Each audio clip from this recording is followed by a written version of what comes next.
Hello everyone. எல்லாருக்கும் வணக்கம். SAS trading அகாடமியிடம் ஒரு மார்க்கெட் அப்டேட் வீடியோவை நம்ம இதை பார்க்க போறோம். BTC USDயோட ஒரு மார்க்கெட் அப்டேட் நம்ம பார்க்கலாம். ஸோ பிடிசியை பொறுத்தவரையில இப்பொழுது ஒரு முக்கியமான இடத்துல ட்ரேட் ஆகி கொண்டிருக்கு.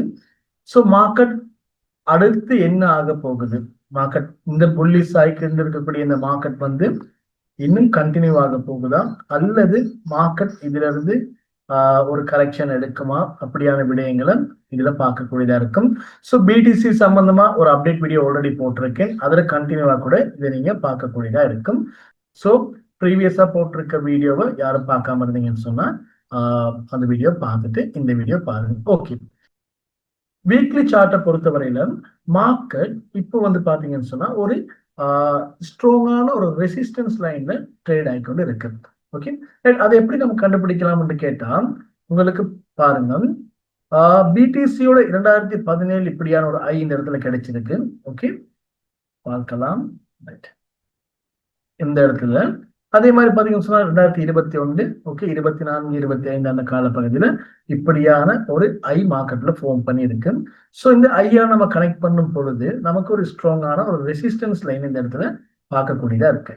ஓகே, ஸோ இந்த ரெசிஸ்டன்ஸ் லைன் வந்து இது வந்து ஒரு ட்ரெண்ட் லைனா நம்ம இந்த இடத்துல கீழே இருக்கும். ஓகே, இதை சாதாரணமான ட்ரெண்ட் லைனா கன்சிடர் பண்ணக்கூடாது. இது மார்க்கெட்டை பொறுத்தவரையில ஒரு ஸ்ட்ராங்கான ஒரு ரெசிஸ்டன்ஸ் லைனா இந்த இடத்துல இருக்கு. காரணம், ஒவ்வொரு முறையும் இந்த ஏரியாவை மார்க்கெட் டாமினேட் பண்ணும் போது மார்க்கெட் வந்து கரெக்ஷன் எடுத்திருக்கு. Okay, right. அதே மாதிரி பாருங்க, இப்ப இந்த வீக்லி சார்ட்ல இப்ப மார்க்கெட்டை பொறுத்த வரையில ஃபுல்லா ஒரு கிரீன் கேன்ல தான் பார்க்கப்படுது. ஓகே, கண்டினியூ பாத்தீங்கன்னு சொன்னா லாஸ்ட் ஓகே மார்ச் மாதத்துல இருந்து இது வரைக்கும் பாத்தீங்கன்னு சொன்னா வீக்லி கேண்டில் எல்லாமே ஒரு கிரீனா தான் இருக்கு. ஓகே, இப்படி இருக்கிற சந்தர்ப்பத்துல மார்க்கெட் எகெயின் இந்த எல்லோ லைன், ஓகே, இந்த ரெசிஸ்டன்ஸ் லைனை இந்த இடத்துல டச் பண்ற சந்தர்ப்பத்துல மார்க்கெட்ல ஏதோ ஒரு விஷயம் நடக்கும். என்ன நடக்கும்னு கேட்டா, மார்க்கெட் ஃபுல்லாவே ரன் ஆகுறது எதாலுன்னு கேட்டா சைக்காலஜி, அதுதான் முக்கியம். ஓகே, சைக்காலஜி வைத்துதான் மார்க்கெட்ல பை பண்ற இடம், செல் பண்ற இடம் எல்லாம் தீர்மானிக்கப்படுது. இப்ப இந்த மாதிரியான ஒரு ரெசிஸ்டன்ஸ் லைன் இருக்கும் போது மார்க்கெட்ல சோ பெரிய பெரிய இன்வெஸ்டர்ஸ், பேர்ஸ், இன்ஸ்டிடியூஷனல் ஆட்கள் இந்த மாதிரி இடத்துல பை பண்ணியிருந்தாங்கன்னு சொன்னா அவங்களுடைய செல் பண்ணக்கூடிய ஏரியா எதா இருக்கும்னு கேட்டா டெஃபினட்டா இந்த ஏரியாக்குள்ள தான் அவங்க செல் பண்றதுக்கு ரெடியா இருப்பாங்க. Okay, right. அந்த ஏரியா நம்ம பார்க்கும் போது பாருங்க, அகெயின் மார்க்கெட் இந்த எல்லோ லைன் கிட்ட வந்துச்சுன்னு சொன்னா 113,000 அல்லது 14, 15 அந்த ரேஞ்சுக்குள்ள மார்க்கெட் வந்து இந்த எல்லோ லைனை டச் பண்ற சந்தர்ப்பத்துல எல்லோ லைன் கிட்ட வந்துச்சுன்னு சொன்னா அதிகளவான செல்லர்ஸ் வந்து என்னன்னு கேட்டா மார்க்கெட்டுக்குள்ள வருவாங்க. அதாவது அவங்களுடைய காயின் எல்லாத்தையும் இந்த இடத்துல செல் பண்ணக்கூடியதா இருக்கும். இப்படி செல் பண்றதால ஒட்டோவா என்ன நடக்கும்னு கேட்டா அந்த ஏரியாக்குள்ள ஒரு சப்ளை அதிகரிக்கும். ஓகே, ஒரு சப்ளை வந்து இந்த ஏரியாவில் அதிகரிக்கும். உங்களுக்கு தெரியும், சப்ளை அதிகரிக்கிற சந்தர்ப்பத்துல சோ இந்த ஏரியாவில் யாருமே பை பண்றதுக்கு ரெடியா இருக்க மாட்டாங்க. காரணம், இது வந்து ஒரு ஸ்ட்ராங்கான ரெசிஸ்டன்ஸ் ஏரியா. அப்ப அந்த இடத்துல சப்ளை அதிகரிச்சுன்னு சொன்னா ஒட்டோவா மார்க்கெட்ல நெக்ஸ்ட் என்ன நடக்கும்னு கேட்டா, பையர்ஸ் அந்த இடத்துல விருப்பம் இல்லாத நிலையில பை பண்றதுக்கு மார்க்கெட் எகெயின் டவுன் ஆகிறதுக்கு வாய்ப்பு இருக்கு. Okay, right. இது முதலாவது விடயம். Right, okay. அப்ப இது ரெசிஸ்டன்ஸ் லைன் நமக்கு இப்படி பாக்குற சந்தர்ப்பத்துல இந்த இடத்துல ஒரு சைக்காலஜி இந்த இடத்துல ஒர்க் ஆகி மார்க்கெட் வந்து ஒரு கரெக்ஷன் எடுக்கிறதுக்கான வாய்ப்பு இருக்கு. இது ஒரு முக்கியமான விடயம். ஓகே, இப்படி மார்க்கெட் கரெக்ஷன் எடுத்துச்சுன்னு சொன்னா, இந்த ஏரியாவோட கரெக்ஷன் எடுத்துச்சுன்னு சொன்னா மார்க்கெட் எது வரைக்கும் விழலாம்? ஓகே, எது வரைக்கும் மார்க்கெட் வரலாம்னு கேட்டா பாருங்க, இதே வீக்லி சார்ட்ல நமக்கு ஒரு சப்போர்ட் லைன் கீழே கூடியதா இருக்கும். ஓகே, இந்த மாதிரியான ஒரு சப்போர்ட் லைன் வந்து நமக்கு இப்போதைக்கு கீழக்கூடியதா இருக்கு வீக்லி சார்ட்டை பொறுத்தவரையில். ஓகே, இந்த லைனை கனெக்ட் பண்ணி சோ இப்படி கனெக்ட் பண்ணி கீறதால மார்க்கெட் இந்த ஏரியாவில இருந்து எகெயின் இப்படி டவுன் ஆகுனா கூட இந்த சப்போர்ட்ல எகெயின் பவுன்ஸ் ஆகுறதுக்கு வாய்ப்பு இருக்கு. அதாவது இந்த மாதிரி இப்படி வந்து எகெயின் பாருங்க, இந்த இடத்துல 1,15,000 14,000 மார்க்கெட் டவுன் கரெக்ஷன் எடுத்துச்சுன்னு சொன்னா எகெயின் இந்த மேஜரா இருக்கக்கூடிய இந்த ரெசிஸ்டன்ஸ் லைனுக்கு மார்க்கெட் ரியாக்ட் பண்ணுச்சுன்னு சொன்னா பாருங்க மார்க்கெட் வந்து கரெக்ஷன் எடுத்துட்டு மேல போற சந்தர்ப்பத்துல 120 அது வரைக்கும் மார்க்கெட் மூவ் ஆகிறதுக்கான வாய்ப்பு இருக்கு. எகெயின் கரெக்ஷன் கொடுத்துச்சுன்னு சொன்னா இந்த ரெசிஸ்டன்ஸ் எகெயின் கொடுத்துச்சுன்னு சொன்னா இப்படி போறதுக்கான வாய்ப்பு இருக்கு மார்க்கெட்ல. ஓகே, இந்த லைன் நம்ம கொஞ்சம் இப்படி நீட்டுறதால இது வந்து ஒரு சப்போர்ட் லைனா பார்க்கப்படுது, ஒரு ஸ்ட்ராங்கான சப்போர்ட் லைன். ஓகே, மார்க்கெட்ல இப்படி பம்ப் ஆகி ஒரு 120க்கு மாதிரி போயிட்டு இந்த ரெசிஸ்டன்ஸ் லைனை மார்க்கெட் அப்சைட் பிரேக் பண்ணாம இந்த சப்போர்ட் எப்படி பிரேக் பண்ணுச்சுன்னு சொன்னா பிரேக் டவுன் பண்ணுச்சுன்னு சொன்னா மார்க்கெட் வந்து ஓகே இதுல இருந்து ஒரு கரெக்ஷன் சந்திக்கிறதுக்கு வாய்ப்பு இருக்கு. அது பார்க்கலாம் மார்க்கெட் இது வரைக்கும் இது ஒரு பெரிய கரெக்ஷனா பார்க்கப்படும். ஓகே, மார்க்கெட்டுக்கு இருந்து விழுந்துச்சுன்னு சொன்னா ஒரு பெரிய கரெக்ஷனா பார்க்கப்படும். சோ இந்த செனாரியோ உங்களுக்கு விளங்கி இருக்கணும். மார்க்கெட் இந்த ரெசிஸ்டன்ஸ் லைனுக்கு ரியாக்ட் பண்ணுச்சுன்னு சொன்னா இப்படியான விடயங்கள் நடக்கிறதுக்கு வாய்ப்பு இருக்கு. இந்த மார்க்கெட் இந்த இடத்துல ஒரு கரெக்ஷன் சந்திச்சுன்னு சொன்னா ஓகே கரெக்ஷன் பெருசா ஃபேஸ் பண்ணுச்சுன்னு சொன்னா மார்க்கெட் எது வரைக்கும் விழலாம், அப்படி விழுந்துச்சுன்னு சொன்னா எவ்வளவு பெரிய கரெக்ஷன் மார்க்கெட்ல வரும் அப்படின்னு நமக்கு எப்படி ப்ரெடிக்ட் பண்ணலாம்னு கேட்டா எக்ஸாம்பிளுக்கு ஒரு மார்க்கெட்ல ஒரு வியூ தெரியுது பாருங்க. ஓகே, மார்க்கெட்ல உங்களுக்கு இப்படியான ஒரு வியூ ஒன்று தெரியணும். மார்க்கெட் ஆரம்பத்துல இந்த ஏரியா ஓகே இந்த ஏரியா சப்போர்ட்டா இருக்கிற சந்தர்ப்பத்துல மார்க்கெட் வந்து இப்படி ஒரு பம்ப் ஒன்று கொடுத்துச்சு. ஓகே, பம்ப்ல இப்படி கொடுத்துட்டு எகெயின் பாத்தீங்கன்னா மார்க்கெட் வந்து ஒரு டவுனை ஃபேஸ் பண்ணுச்சு. ஓகே, அதே மாதிரி பாருங்க இந்த சப்போர்ட்ல இருந்து மார்க்கெட் பம்ப் ஆகி இப்படியான ஒரு ரெசிஸ்டன்ஸ் இந்த இடத்துக்கு போயிட்டு எகெயின் மார்க்கெட் வந்து நினைக்கிற கரெக்ஷன் கொடுத்துச்சு. ஓகே, நம்ம இதை எடுத்து மட்டும் சொன்னா கரெக்ஷன் கொடுத்து மார்க்கெட் இங்கே டவுன் ஆகணுச்சு. இதே மாதிரி செனாரிய பாருங்க, இங்கேயும் டவுன் ஆகணுச்சு இங்கேயும் டவுன் ஆகணுச்சு. எகெயின் மார்க்கெட் சப்போர்ட்ல இருந்து ரெசிஸ்டன்ஸ் நோக்கி போயிருக்கு. ஓகே, அப்படி போற சந்தர்ப்பத்துல இந்த இடத்துல மார்க்கெட் டவுன் ஆகும்னு சொல்லல, டவுன் ஆகிறதுக்கான வாய்ப்பு இருக்கு. ஓகே, இது என்னுடைய தனிப்பட்ட ஒரு ப்ரெடிக்ஷனா பார்க்கப்படுது. அதே மாதிரி இந்த இடத்துல இன்னும் ஒரு விஷயம் உங்களுக்கு பார்க்கலாம் எப்படின்னு கேட்டா பாருங்க, மார்க்கெட் 2021 மார்ச்ல மாதிரி இப்படி மார்க்கெட் வந்து ஃபார்ம் பண்ணி இருந்துச்சு. அதாவது ஒரு லோடு வந்து எகெயின் ஒரு ஐய மார்க்கெட் வந்து கொடுத்துச்சு. ஓகே, 30,000ல இருந்து 69,000 வரைக்கும் மார்க்கெட் இந்த இடத்துல டவுன் ஆயிட்டு மார்க்கெட் மேல மூவ் ஆயிருந்துச்சு.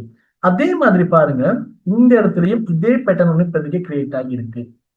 ஓகே, 74 கிட்ட மார்க்கெட் வந்துட்டு எகெயின் 110 11 12 அந்த ரேஞ்சுக்கு மார்க்கெட் வந்து இப்போதைக்கு மூவ் ஆகி இருக்கு. ஸோ இதே சினாரியோ தான் இப்பயும் இங்க நடந்துட்டு இருக்கு. ஸோ நெக்ஸ்ட் மார்க்கெட் இங்க டவுன் ஆகுன மாதிரி மார்க்கெட் இதுவும் டவுன் ஆகுறதுக்கான வாய்ப்பு நம்மளோட ப்ரீவியஸ் டேட்டா வைத்து பார்க்கும்போது பாசிபிலிட்டி இருக்கு. அப்படி இல்லை மார்க்கெட் எகெயின் நம்ம ஆரம்பத்தில் கதைச்ச மாதிரி எகெயின் ரெசிஸ்டன்ஸை டச் பண்ணிட்டு மார்க்கெட் டவுன் ஆகுறதுக்கான வாய்ப்பு இருக்கு. Okay, right.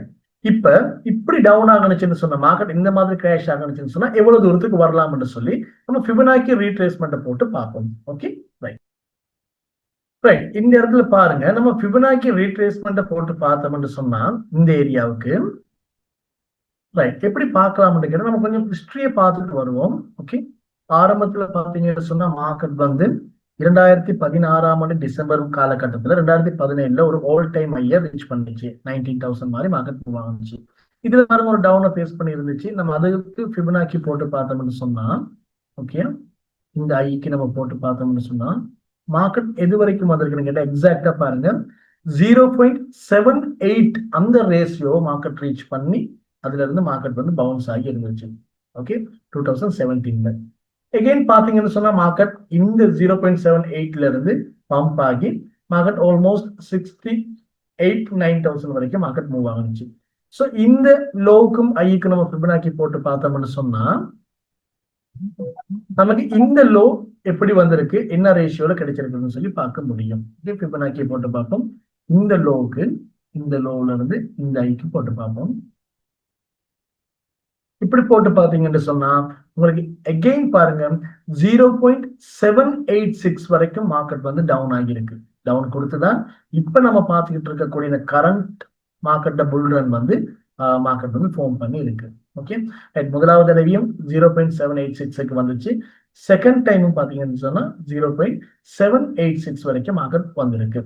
ரைட், அப்ப இந்த லோவுக்கும் இப்ப கரண்டா இருக்கக்கூடிய இந்த ஐ ஓகே மார்க்கெட் அகெயின் இந்த resistance yellow line market react பண்ணி டவுன் எடுத்துச்சுன்னு சொன்னா இது வரைக்கும் டவுன் ஆகலாம் என்று சொல்லி நம்ம பார்ப்போம். ஃபில்வர் போட்டு இந்த லோ 15,000 வரைக்கும் மார்க்கெட் வந்த அந்த லோவையும் இப்ப இருக்கக்கூடிய கரண்ட் ஆல் டைம் ஐ நம்ம கனெக்ட் பண்ணோம்னு சொன்னா ஓகே ரைட் 112,000 வரைக்கும் நான் வைக்கிறேன்.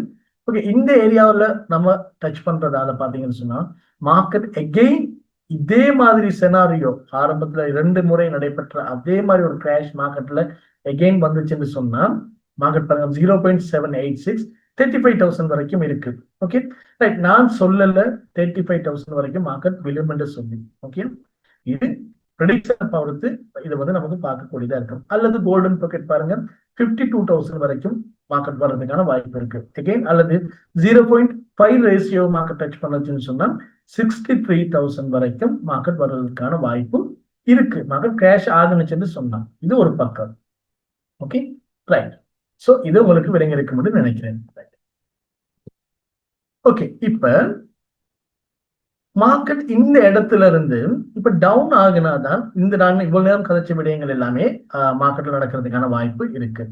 சில வேளை மார்க்கெட் இந்த சப்போர்ட்ல இப்ப இருக்கக்கூடிய இந்த சப்போர்ட்ல இருந்து இப்ப பவுன்ஸ் ஆகி இருக்கு மார்க்கெட் இந்த ஏரியாவில இருந்து அப் ஆகுனுச்சுன்னு சொன்னா எது வரைக்கும் போகலாம். ஓகே எது வரைக்கும் போகலாம்னு பாக்குறதுக்கு பாருங்க பிடிசியோட நமக்கு இன்னும் ஒரு லைன் இந்த இடத்துல கீறக்கூடியதா இருக்கும். ஓகே பாத்தீங்கன்னா உங்களுக்கு விளங்கும். அதை நான் வேறொரு கலர்ல உங்களுக்கு கீறி காட்டுறேன். இப்படியான ஒரு நமக்கு ரெசிஸ்டன்ஸ் லைன் ஒன்று கிடைக்குது. இதை பாருங்க வந்து ஒரு லைட் ப்ளூல போட்டுக்கொள்றேன். Okay right. இப்படியான ஒரு ரெசிஸ்டன்ஸ் லைன் ஒன்று இந்த இடத்துல நமக்கு பார்க்கக்கூடியதா இருக்கும். ஓகே இது வந்து வீக்லி சார்ட்ல. ஸோ இப்ப டே சார்ட் போய்க்கொள்றேன். டே சார்ட் போடணும்னு சொன்னா உங்களுக்கு இன்னும் இது கொஞ்சம் கிளியரா விளங்கக்கூடியதா இருக்கும். பாருங்க டே சார்ட்ல நான் கனெக்ட் பண்ணிருக்கேன் இந்த லைன். ஓகே மார்க்கெட் பாருங்க எக்ஸாக்டா இந்த ரெசிஸ்டன்ஸ் லைனுக்கு ரியாக்ட் ஆகிட்டு இருக்கு. ஸோ 2024 மார்ச்லயும் இந்த ஏரியாவை மார்க்கெட் வந்து ரீச் பண்ணிச்சு 73,000. எகெயின் பாருங்க இந்த ஏரியாவில் 108 வரைக்கும் மார்க்கெட் வந்திருக்கு. ஸோ சில பேர் இப்படி இருக்கக்கூடிய இந்த எல்லோ கலர் மேஜர் ரெசிஸ்டன்ஸ் லைனை மார்க்கெட் இந்த இடத்துல பிரேக் பண்ணுச்சுண்டா ஓகே இந்த இடத்துல மார்க்கெட் பிரேக் பண்ணுச்சுன்னு சொன்னா டெஃபினட்டா நெக்ஸ்ட் டார்கெட் வந்து இந்த ப்ளூ கலர்ல ஒரு ரெசிஸ்டன்ஸ் லைனை நோக்கி மார்க்கெட் மூவ் ஆகும். ஓகே அது நம்ம பார்த்தோம்னு சொன்னா 130 பாருங்க நோவலா மார்க்கெட் நம்ம மவுஸை வைக்கும் பொழுது 125 30 அந்த ரேஞ்ச் காட்டுது. மார்க்கெட் மூவ் ஆகிறதுக்கான வாய்ப்பு இருக்கு. அப்படி மூவ் ஆகணுச்சுன்னு சொன்னா இந்த ரெசிஸ்டன்ஸ் லைன் நெக்ஸ்ட் வந்து ஒரு ரெசிஸ்டன்ஸா பார்க்கப்படும். ஓகே அப்ப இந்த ரெசிஸ்டன்ஸ் லைனை டச் பண்ணிட்டு எகெயின் மார்க்கெட் என்ன செய்யலாம்னு கேட்டா ஒரு ரீடெஸ்டுக்காக ப்ரீவியஸா இருக்கக்கூடிய எல்லோ கலர் லைனை வந்து ஒரு ரீடெஸ்டா எடுத்துட்டு எகெயின் மார்க்கெட் இப்படி போறதுக்கான வாய்ப்பு இருக்கு. ஓகே இப்படி போற சந்தர்ப்பத்துல பிடிசி எல்லாருமே ப்ரெடிக்ட் பண்றாங்க 120 130 150 ஓகே அது வரைக்கும் மார்க்கெட் மூவ் ஆகிறதுக்கான பாசிபிலிட்டிஸ் இருக்குதுன்னு சொல்லி. ஸோ டெஃபினட்டா மார்க்கெட்ல இந்த மாதிரியான சினாரியோ நடந்துச்சுன்னு சொன்னா மார்க்கெட்ல மூவ் ஆகிறதுக்கான வாய்ப்பு இருக்கு. Okay right. இது வந்து ஒரு மேஜரான ரெசிஸ்டன்ஸ் லைன். ஸோ இந்த லைன் எகெயின் மார்க்கெட்டுக்கு டெஃபினட்டா ஏதோ ஒரு சந்தர்ப்பத்துல ஓகே ஏதோ ஒரு சந்தர்ப்பத்துல இந்த எல்லோ கலர் லைனை மார்க்கெட் பிரேக் பண்ணின பிறகு நெக்ஸ்டா நம்ம பார்க்கக்கூடிய ஒரு லைனா இந்த ப்ளூ கலர் லைன் வந்து இருக்கும். ஓகே இந்த பிடிசி மார்க்கெட்டை பொறுத்த வரையில அதாவது ஒரு ரெசிஸ்டன்ஸ் ஸ்ட்ராங்கான ரெசிஸ்டன்ஸ்ல இருந்து மார்க்கெட் பிரேக் அவுட் ஆகுனா என்ன நடக்கும், அப்படி இல்லாம அந்த இடத்துல இருந்து மார்க்கெட் வந்து ரிவர்சல் ஆகணும்னு சொன்னா டவுன் சைட் மார்க்கெட்ல என்ன மாதிரியான விடயங்கள் நடக்கும்னு சொல்லி ஒரு கொமனா இதை நம்ம பார்த்துருக்கோம். ஷார்ட் டேர்ம்ல ட்ரேட் பண்ணக்கூடிய ட்ரேடர்ஸுக்கு இந்த டீட்டெயில்ஸ் வந்து பெருசா யூஸ்ஃபுல் ஆகாதுன்னு நினைக்கிறேன். பட் பிடிசியை லாங் டேர்ம் படி பார்க்குற சந்தர்ப்பத்தில் மார்க்கெட் வியூ இந்த மாதிரி தான் இருக்கும். ஸோ எப்போதுமே ஒரு லாங் டேர்ம் படி மார்க்கெட்டில் என்ன மாதிரியான வியூ இருக்குதுன்னு சொல்லி ஒரு கண்ணோட்டத்தில் இருங்க. அது உங்களுக்கு ஹெல்ப்ஃபுல்லாக இருக்கும். ட்ரேட் பண்ணும்போது வித் ஸ்டாப் லாஸ் யூஸ் பண்ணி கவனமாக ட்ரேட் பண்ணுங்க. எப்பொழுதும் பிடிசியை கம்பேர் பண்ணி ட்ரேட் பண்ணுறது வழக்கமாக வைத்துக்கொள்வது நல்லது. Okay right. எஸ்ஏஎஸ் ட்ரேடிங் அகாடமியிடம் ஒரு கிரிப்டோ கரன்சி சம்மந்தமான ஒரு கோர்ஸ் வந்து நாங்கள் கண்டக்ட் பண்ணுறோம். ஸோ எங்களுடைய நெக்ஸ்ட் கோர்ஸ் வந்து பார்த்தீங்கன்னு சொன்னால் எதிர்வரும் ஜூன் மாதம் 4ஆம் தேதி ஆரம்பிக்கப்பட இருக்கின்றது. கோர்ஸ் சம்பந்தமாக மேலதிக டீட்டெயிலுக்கு எங்களுடைய வாட்ஸ்அப் இலக்கத்துக்கு நீங்கள் தொடர்பு கொள்ள முடியும். ஓகே, மீண்டும் ஒரு புதிய மார்க்கெட் அப்டேட் வீடியோவில் சந்திப்போம். ஓகே, நன்றி.